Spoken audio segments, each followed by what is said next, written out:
Kate said, second Sunday in the season of creation. Season of creation. Therein lies a problem.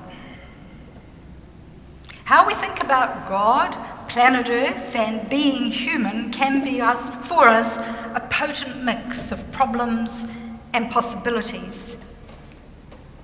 And particularly as we face some of the issues that Kate raised for us last week in relation to ourselves and the climate crisis, what we hold on to and what we let go.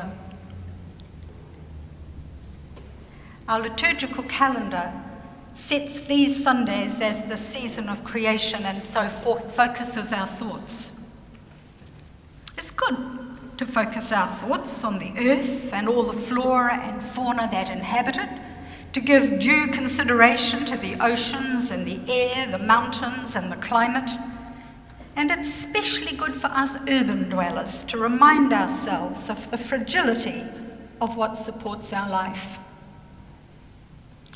And I'm grateful, as I'm sure you are, to Alan Broome and the Climate Action Group for holding us to account for our lack of attention to the climate issues and to wider environmental issues.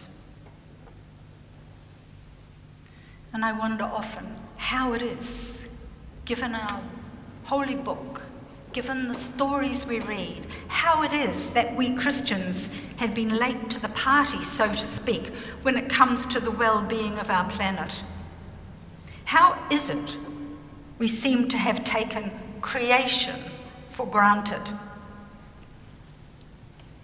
It's true, there have been scholars trying to shock us to attention for 3 or 4 decades.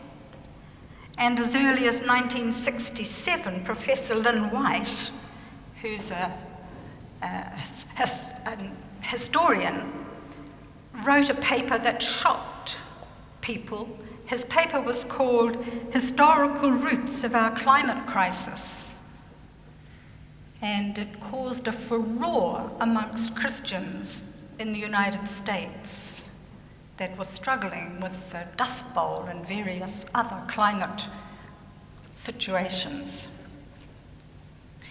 Yet, even last week, when I mentioned climate crisis and climate change to a person and our need to both mitigate the impact of our lifestyle on the climate and to adapt to the impact of the way we have lived, I was told very earnestly that if God had not wanted us to develop our ability to use fossil fuels, technology and other resources and to live the way that we do, He would not have provided us with the means and the abilities to do so. It seems it is only relatively lately climate concerns have become mainstream for some Christians. What I'm saying this morning is a standalone introduction to the after-church discussion for those of you who can stay and engage with that. I'm trying to touch on some of the ideas that we might explore. And if you can't stay, my invitation to you is to think about some of them at home and think about them in relation to your world and your understanding and your theology. As many of us have moved beyond a literal understanding of the Bible and been prepared to embrace contemporary science along with our theologizing, the notion of creation, or someone assembling elements in ways not previously conceived of to create a new thing, has become for us a stumbling block. And our very theology, our very idea of creation ex nihilo, out of nothing, and the theology we have developed around it, emerging from the Genesis stories, has become increasingly difficult for us to take seriously. It is increasingly problematic for Christians, especially in the period of time since the period of time we call the Enlightenment, and the emergence of science as a separate discipline from theology to conceive of planet Earth and human life, and along with all it contains, coming into being by the artistic imagination and will of some great mind, as our creation story narrates. Similarly, progressive theologians and biblical scholars no longer work with the assumption that Jesus will return shortly and then all our problems will be sorted. And I say that despite, I know it's a little old now, but in 2010 there was still over 50% of United States Christians believing that it would happen, and probably by 2050, according to a Smithsonian Research Institute called the Pew Research. So as Christianity developed in the centuries after Jesus, a theology of creation evolved. The Genesis story ceased to be metaphor, pointing toward wonder and amazement, and for a proportion of Christians became instead fact, history. Over that time, theology has become a bit of a conundrum.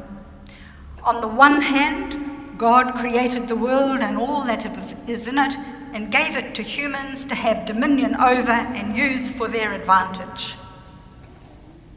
And on the other, God created the world and we poor humans are helpless to do anything much in the face of God's continuing power.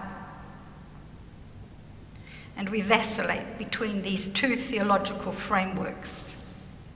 In the one, we humans have all the power, and in the other, God has all the power, and we're helpless. We've lived in both perspectives and reinforced them in our hymns and our liturgies, and we do that even here at St. Matthew's. But this was not the way creation was thought about always. For the farmers and the fishermen, the peasant population of Jesus' day, who were his primary audience, those same creation stories, which in our reading of them give humans preeminence over land and its resources and its creatures, gave to those ancient people a sacred trust to be honoured. It gave them responsibility to care for the earth so it would continue to sustain life. The rain would fall on sacred mountains and water the land. The seasons would turn and crops would grow. Animals and birds and insects would flourish and support life. We heard it in Deuteronomy reading. God had indeed blessed the people, and this blessing must be honoured. They knew this firsthand. First Testament prophets warned what would happen if the land and the covenant were not honoured. And they knew too what would happen by experience if they didn't honour the land and the covenant. Now, in our time once again, for the sake of our planet, we must get on with the task of finding how we can live in ways that will respect all the life planet Earth sustains. We need a way to live that will take us forward into a future as yet unknown. And so it behoves us to ask ourselves, what can Christianity contribute to the current crisis that will help?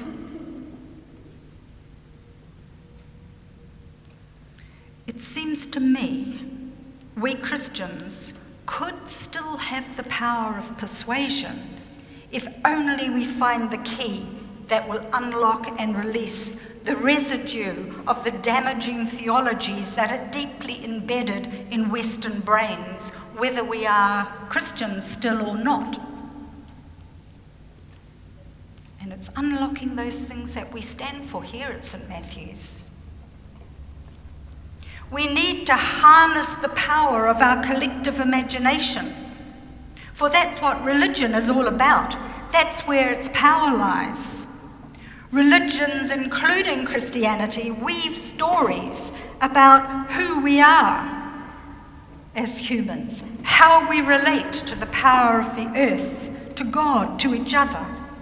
They weave stories about what human life means and offer prophets and heroes and holy people to support the stories and encourage the people. Christianity offers hope. When all seems hopeless, it offers second and third and more opportunities to change and to do things differently. It offers us the opportunity to understand the earth and all that it contains as a sacred trust held on behalf of the future. It is to be cared for and nurtured for the sake of each other.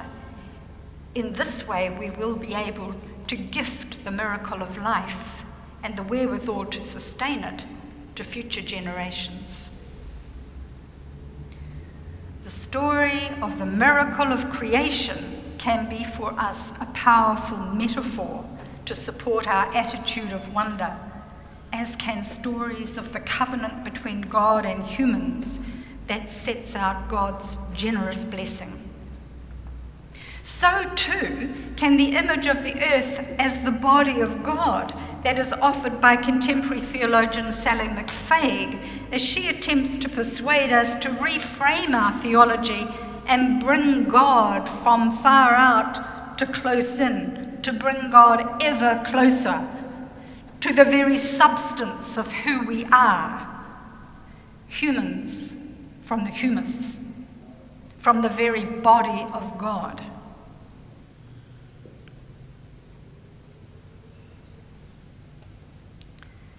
New Testament writers had moved a long way from the rural peasant audience of Jesus.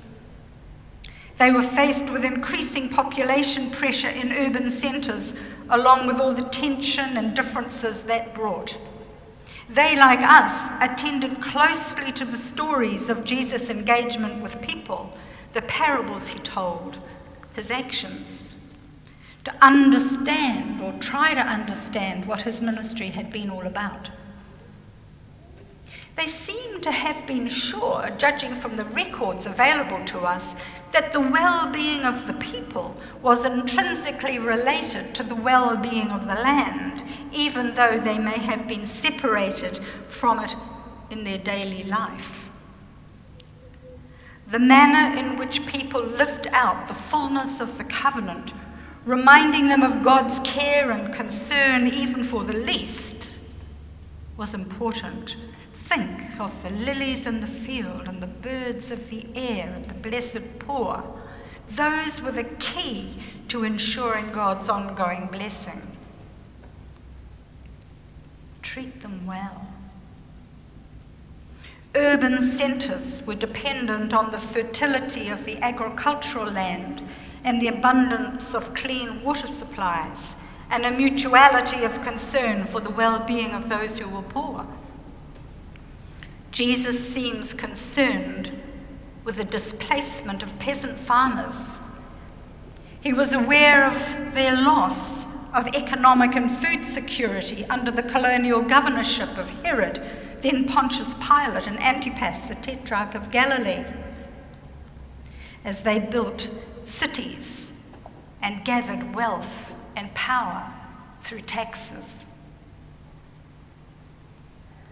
In these respects, not much has changed. So what can we as church contribute to the situation we find our world in? What is a new theology that would help? There are scientists and economists and town planners and ecologists and others among us who will work with their specialised knowledge and skill to mitigate the damage we're doing and encourage us to change our lifestyles. And we need to listen to them very carefully. As church today, reminding ourselves of the fragility of the blessings we take for granted, as well as the harshness of the impact if we do not, even as those First Testament prophets warned the ancient peoples, That's a good place to start. Vision, hope, our capacity to change, collective action, and the presence of the energy and spirit of God are all aspects of a contemporary theology that we can contribute.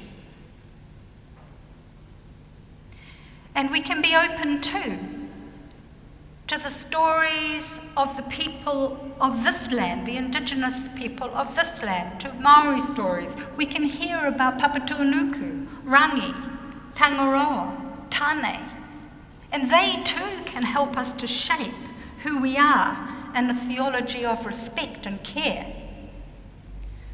As Christians, we know we do not need to be afraid. We don't need to be afraid of the changes that face us, that must be made, for we believe God is with us, close to us, as close as the breath we breathe. And we're earth creatures. We're earth creatures here on planet Earth to stay. And we desperately need a theology that will enable us to live sustainably in ways that cherish the interconnected web that keeps us all.